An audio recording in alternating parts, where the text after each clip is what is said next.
कल्याण महोत्सवांग भूतम्म संबंधमाला महोत्सवं करिष्ये।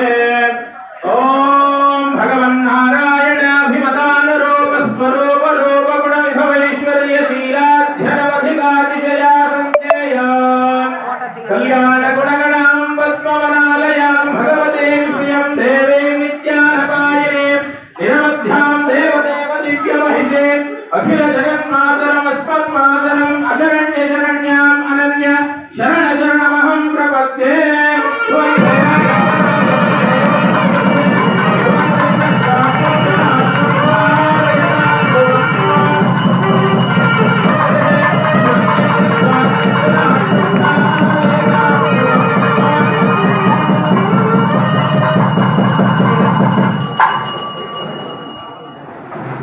पारमार्थिके भगवच्चरणारविन्दयुगलैकान्ते कान्त्यन्तिकपरभक्त्य प्रज्ञान परमभक्त्य कृतपरिपूर्ण अनवरत नित्य विशदतमनन्य प्रयोजनमधिकातिशय प्रीतिकारिक अशेषावस्थोचित अशेषशेषदैकरतिरूप नित्यकैङ्कर्यं प्राप्तिमेक्षयान्।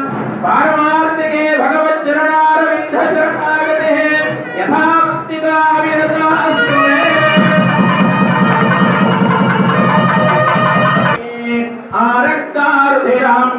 हरिसखे या श्रीमनोहादिनी या रत्नाकरमन्थनात् प्रकटिता विष्णोश्च या गेहिनी सा मां पातु मनोरमा भगवती लक्ष्मीश्च पद्मालया।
कल्याण महोत्सवांग भूतम्म ಹೇಳ್ಬಿಟ್ಟು ಒಂದು 2 ಮಾತನ್ನು ಸಣ್ಣದಾಗಿ ವಿವರಣೆ ಕೊಟ್ಬಿಡ್ತೀನಿ. ಒಮ್ಮೆ ಲೋಕ ಕಲ್ಯಾಣಾರ್ಥವಾಗಿ ಹಯಗ್ರೀವರಿಗೂ ಹಾಗೂ ಮಹಾಲಕ್ಷ್ಮಿಯವರವರೆಗೂ ಸಾಕಷ್ಟು ಸಂವಾದಗಳು ನಡೀತಾ ಇರುತ್ತೆ. ಅದರಲ್ಲಿ ಒಂದು ಪ್ರಶ್ನೆಯನ್ನು ಹಯಗ್ರೀವರು ಮಹಾಲಕ್ಷ್ಮಿಯವರಲ್ಲಿ ಪ್ರಾರ್ಥನೆ ಮಾಡಿಕೊಳ್ತಾರೆ. ಈ ಸತ್ಯಯುಗ ಆಗಿರ್ಬೋದು, ಕೃತಯುಗ, ತ್ರೇತಾಯುಗ ಆಗಿರ್ಬೋದು, ದ್ವಾಪರ ಯುಗ ಆಗಿರ್ಬೋದು, ಈ ಯುಗಗಳಲ್ಲಿ ಸಾಮಾನ್ಯರು ಸಹ ಒಂದು ಅಶ್ವಮೇಧ ಯಾಗವನ್ನು ಮಾಡ್ತಾ ಇದ್ರು. ಅದೇ ಈ ಕಲಿಯುಗದಲ್ಲಿ ಯಾರಿಂದಲೂ ಒಂದು ಮಾಡಲು ಅಸಾಧ್ಯ ಅಂತ ಹೇಳಿದ್ರೆ ಈ ಒಂದು ಅಶ್ವಮೇಧ ಯಾಗ. ಹಾಗಾಗಿ ಅದಕ್ಕೆ ಸಮನಾಗಿರ್ತಕ್ಕಂಥ ಅಷ್ಟೇ ಫಲಪ್ರದಾಯವಾಗಿರ್ತಕ್ಕಂಥ ಒಂದು ಪೂಜಾ ವಿಧಾನ ತಿಳಿಸ್ಕೊಳ್ಬೇಕು ಅಂತ ಹೇಳ್ಬಿಟ್ಟು ಹಯಗ್ರೀವರು ಮಹಾಲಕ್ಷ್ಮಿಯವರಲ್ಲಿ ಪ್ರಾರ್ಥನೆ ಮಾಡ್ತಾರೆ.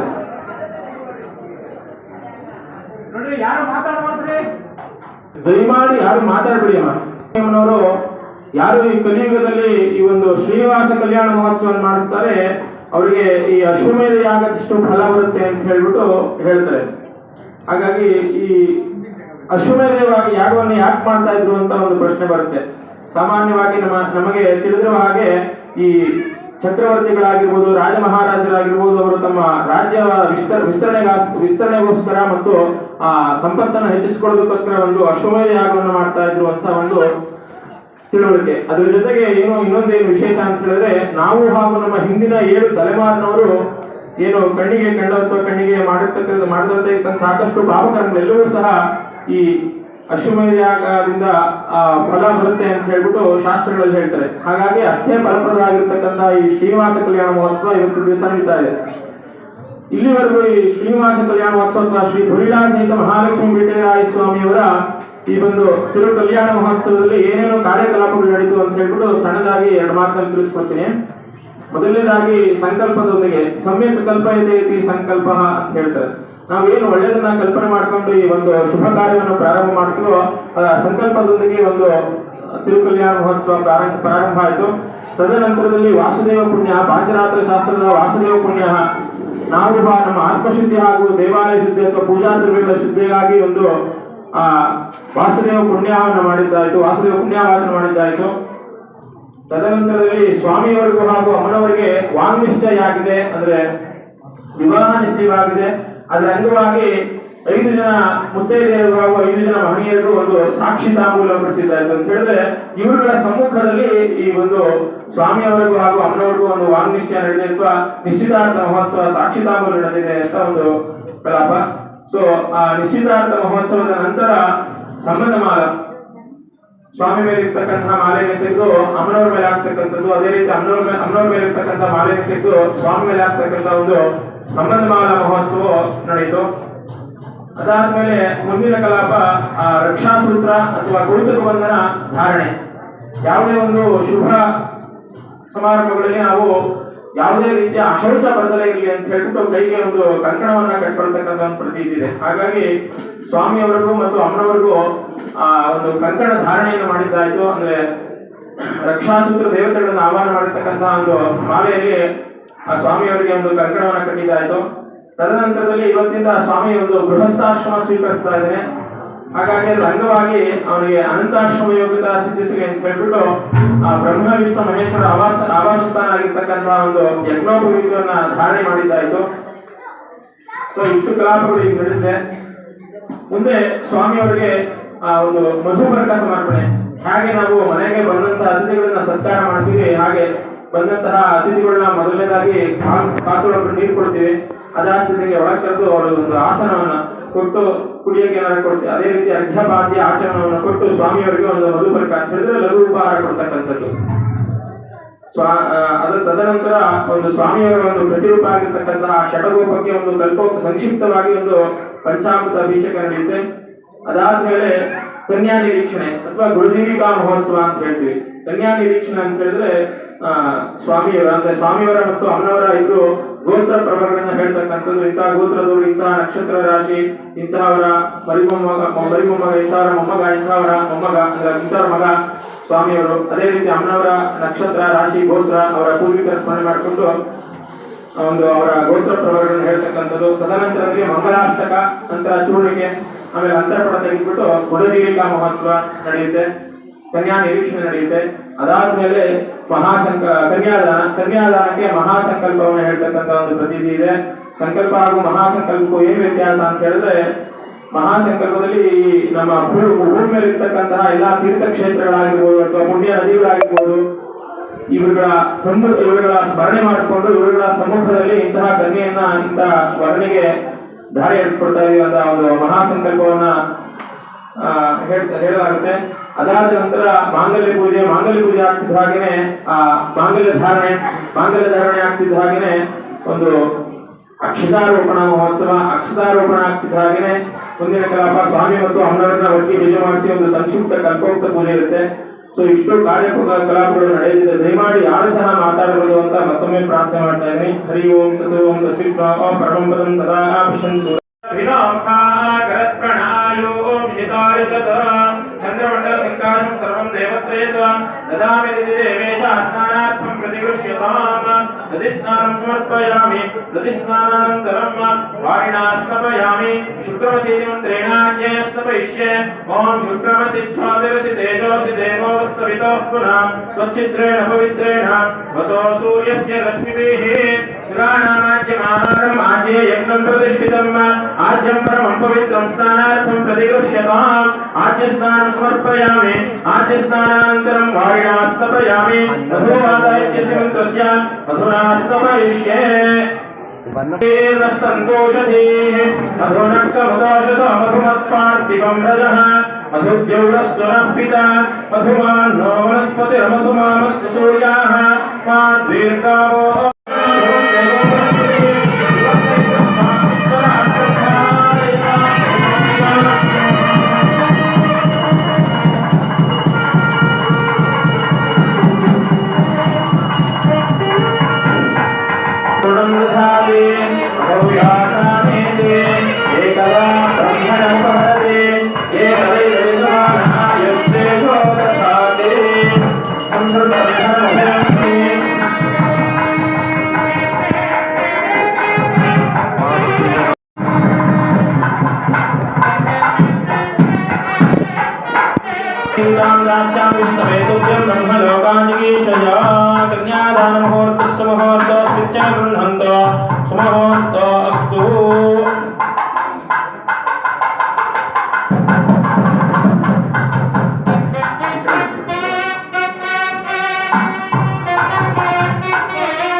ध्यायामि ध्यानं समर्पयामि आवाहयामि रत्नसिंहासनं समर्पयामि पादारविन्दयोः पाद्यं समर्पयामि हस्तयोः अर्घ्यं समर्पयामि मुखे आचमनीयं समर्पयामि नपयामि स्नानम् आभोहिष्टामयोः हवस्तानभोज्येदधातन महेरणाय चक्षुषे योमशिवतमोरसस्तस्य भार्ये देहनः विषातीरिव मातरः तस्मारङ्गमामवो यस्यक्षयाय जन्मधापो जनयत अजनः शुद्धोदकस्नानं समर्पयामि स्नानानन्तरमाचमनीं समर्पयामि वस्त्रार्धोपवेदार्धे अक्षतान् समर्पयामि आभरणार्धे हरिद्रार्धे मल्लिकार्जुनगन्धेने मालत्याधीनप्रभा मया हृतानि पूजार्थं पुष्पाणि प्रतिगृह्यतां पुष्पैः पूजयामि सुदायं धन्यायं धन्वयें लक्ष्मीं नमः नमः भावयें हमदित्यें हमदित्तायं वसुदायं वसुदारण्यें नमः कमलायं कान्तायं कामाक्षीं कमलसंभवाय नमः ग्रहपाय नमः उज्जैं नमः हरिवल्लभाय